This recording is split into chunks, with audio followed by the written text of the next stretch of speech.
Empire.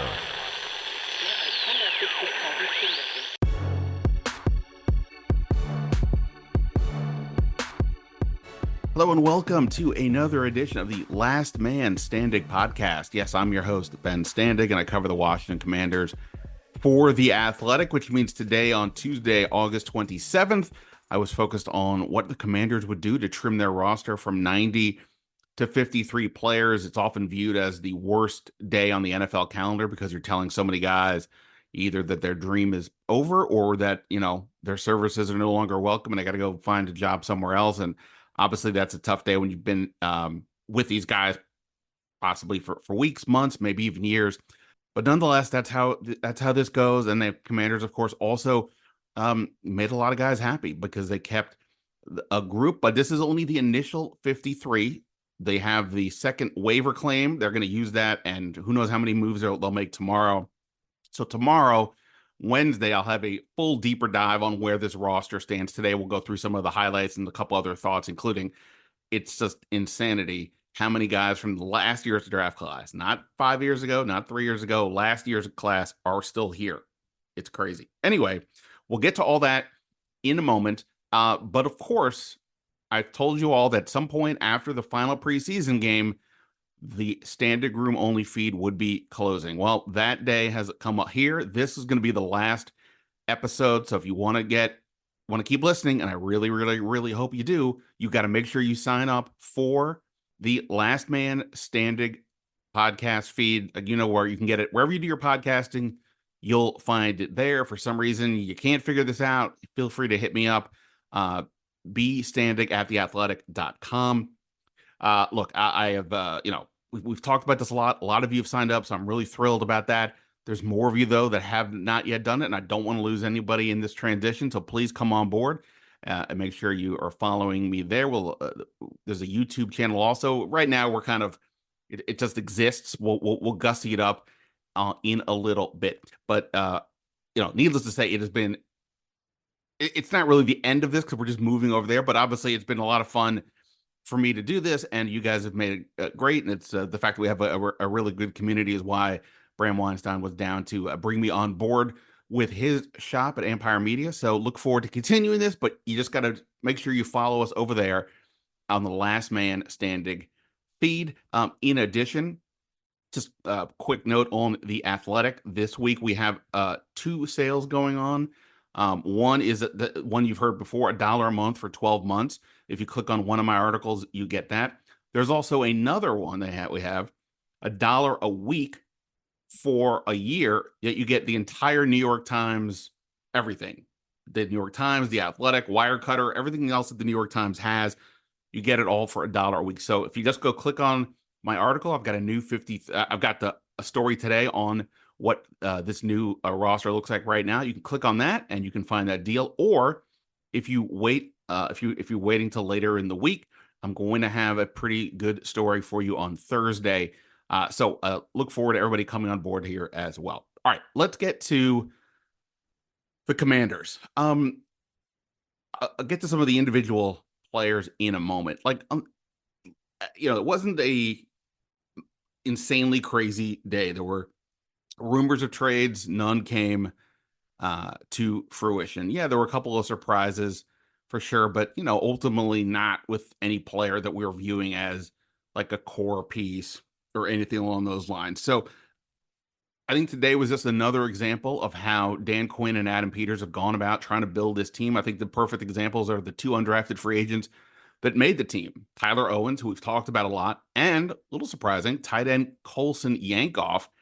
I personally just thought Yankoff would be able to clear waivers. He was an undrafted free agent from UCLA, learning a new position, but he's incredibly athletic. He's a big contributor on special teams, and Washington clearly felt like they wanted to keep him. I wasn't surprised that Cole Turner is gone. He is out, but Yankoff was a bit of a surprise. But the reason I'm bringing up these 2 guys is because of something that Dan Quinn said today. We had a chance to speak with him for a little bit after all the moves were made, and he said he was asked about those 2 guys, and this is part of what he says. At the end of it all, when you're really trying to establish an identity that you've heard me use that word before, I think those examples come back up, meaning these two guys. The speed, the physicality, the effort, the straining, those are the things that are commander style plays. And I thought those two really represented that. And again, this goes to my point of what there's two things that have been there's been two lanes here this whole time. One is the actual putting together the roster, but the other is what does it mean to be a commander? What are we expecting here? And I get it that some of this can be cliche, but but it's the point of when you're starting over. You need to establish a baseline vibe, a baseline attitude, a baseline understanding of what's required. And I think that's a reason why Jahan Dotson's not here, and these two guys are here, which isn't to say that they're better players than Jahan Dotson. It's just to say that Jahan was not matching that aggressiveness, competitiveness, whatever you want to say that they were looking for. So anyway, so those two guys made the team. That is great for them. I've written about both of them. You can check that out on The Athletic. Now, in terms of the number by position, let's go through this really quickly here. Quarterback, they did ultimately keep three. Jeff Driscoll makes the team, not Sam Hartman, who gets released, but likely is going to go to the practice squad unless he clears waivers. I doubt he will. I mean, I doubt he'll get picked up, so he'll probably be there. I don't know. We don't know yet more about exactly why they kept Driscoll beyond the fact they wanted a third quarterback.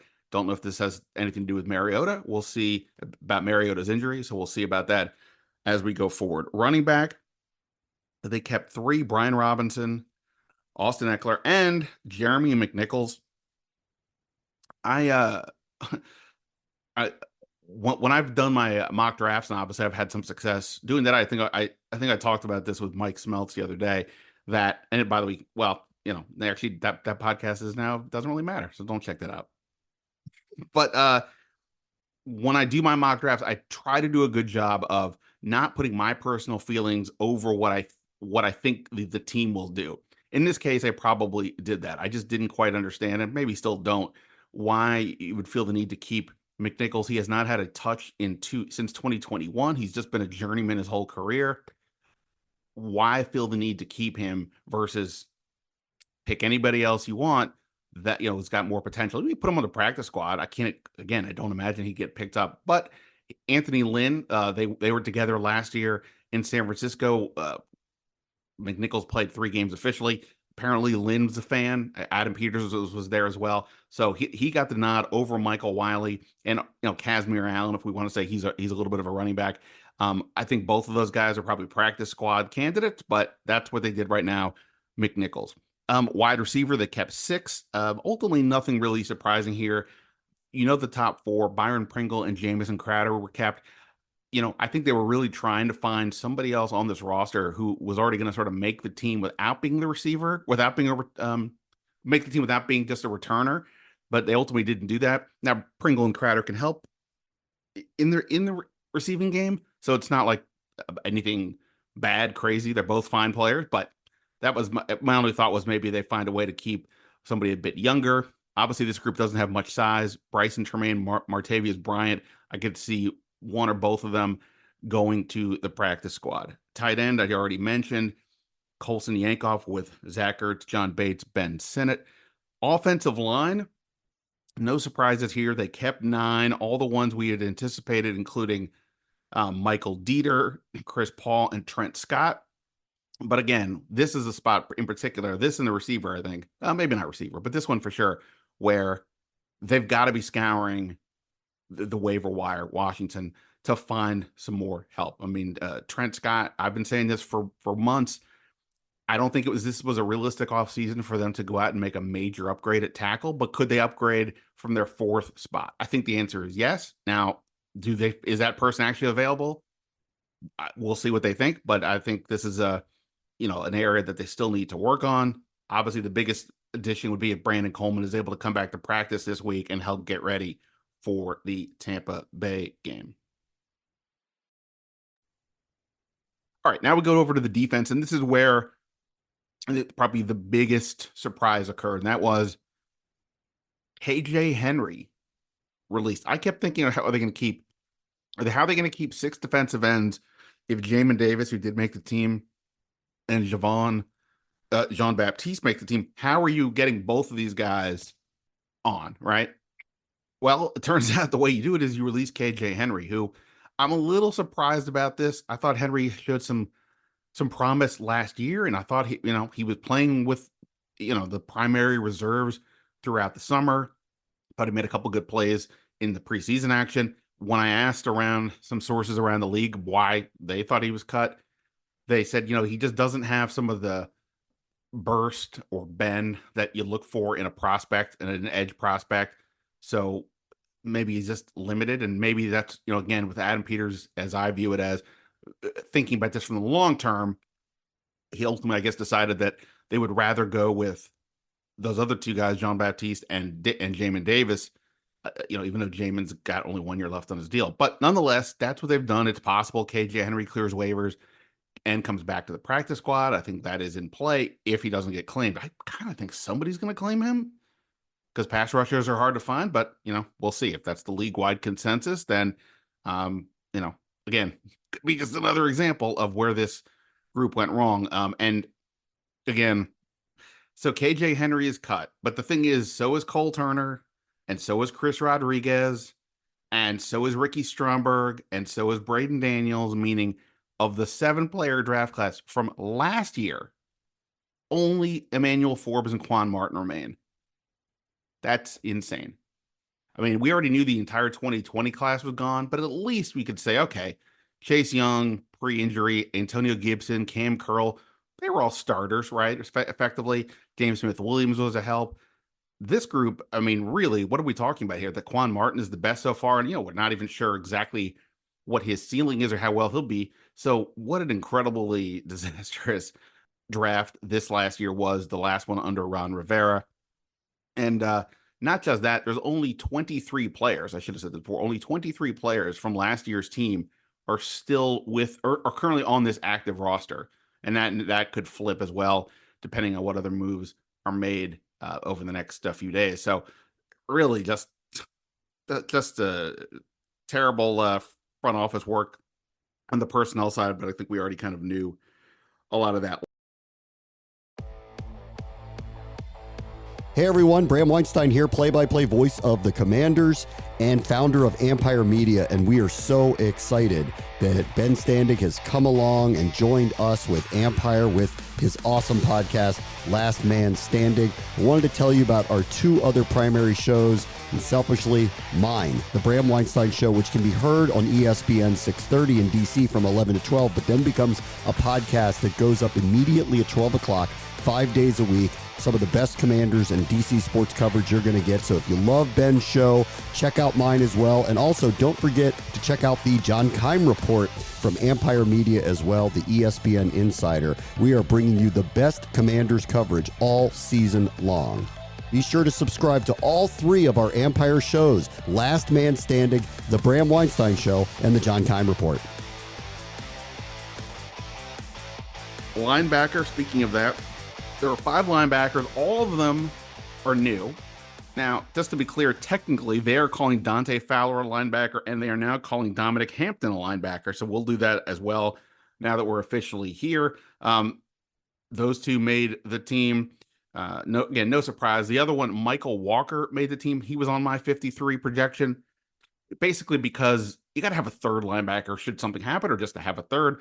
And whatever Dominic Hampton is, it's, he's still learning the position, and he's a undersized, linebacker. So they have Walker, who's been, he started in this league. He gives him the third guy, and go from there. The secondary, they only kept 5 corners, and honestly, I sort of want to hit myself for this one, because I kept thinking, boy, 6 corners, I think ultimately that's what you want. But I couldn't figure out the 6. I went with Chigozie Anuzium, the undrafted free agent that this team gave $300,000 guaranteed plus a $50,000 signing bonus, and I kept him for that reason. Somebody even asked me yesterday why, when they saw my projection, why him? And I said that was simply the tiebreaker over Tariq Castro-Fields, who was also released. Not a good enough reason. And ultimately, by doing that, I left Derek Forrest off, because I was like, well, I don't know. It seemed like they were going to try to make a move. I do know for a fact that, or at least I shouldn't say it for a fact, but I was told a week or so ago, and I may have mentioned this here, or I know I've written about it, that the Commanders were letting teams know at certain positions who was going to be available, or and wide receiver, tight end, defensive tackle, and safety were the ones. I guess ultimately they just didn't get anything of interest for what their guys, but to that end, Derek Forrest is a better player right now than any of the other cornerbacks we could have put in there. So it makes sense that they did that. Where Forrest actually is though on the depth chart, that'll be interesting to see going forward and what they do. But nonetheless, Noah Igbenogany is the fifth guy. So we kind of know that group. There's definitely still some concerns. It's Mike Sanders still, and then we'll see. And he's only a rookie. So challenge is there. Then at safety, again, they kept six.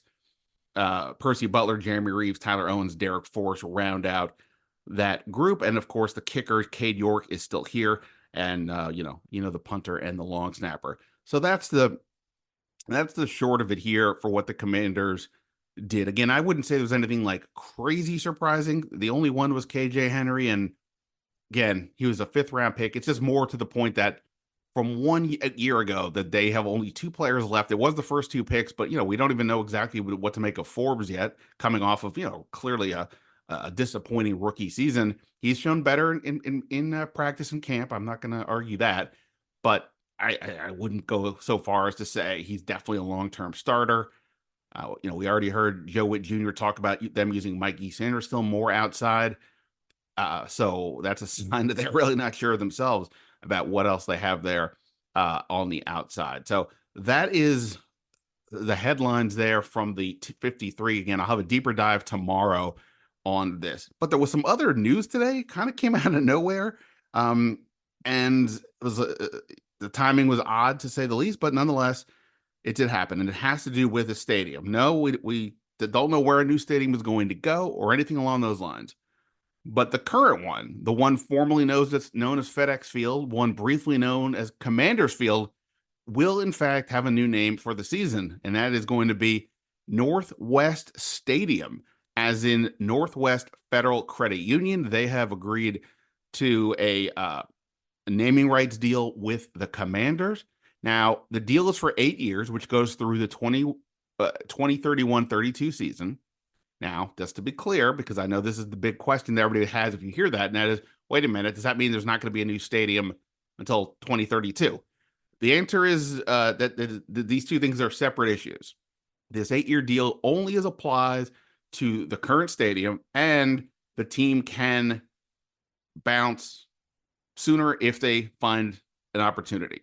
So they're getting back some of the money that they lost when FedEx ended that agreement 2 years early. Basically, they were getting $7.5 million a year from FedEx, so that $15 million was going away. According to the team, the new deal on the average annual value is more than what they were getting from FedEx. So take that for what it's worth. It's now going to be called Northwest Stadium. You'll see a lot of different logos and other signs up at the stadium next time you go, which will be week 2 for those of you who go to games. So normal business operations, somebody was saying to me earlier, is this the type of thing that in other cities it's just, oh, okay, sure, that happens. Here it's like a big deal because we know how it went, that why FedEx got out, because of Fred Smith, the founder, was a former minority party here, Dan Snyder. They clearly had a falling out. And, this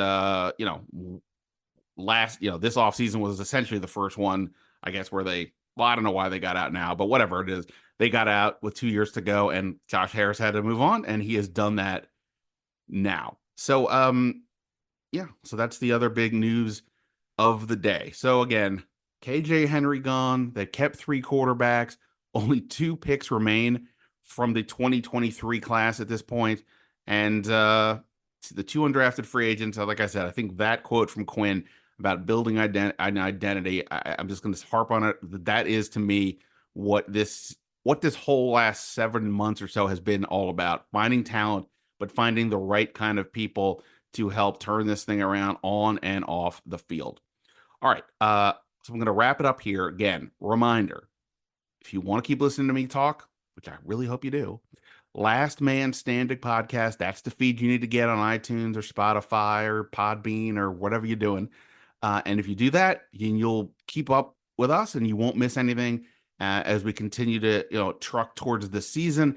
We still have a lot to get to. And again, tomorrow I'll have a new podcast up tomorrow about whatever they do with these waiver claims and what that means to the 53. That's going to be it for now. I really appreciate it. I look forward to talking with you guys more. Of course, you can always hit me up on Twitter or X at Ben Standig.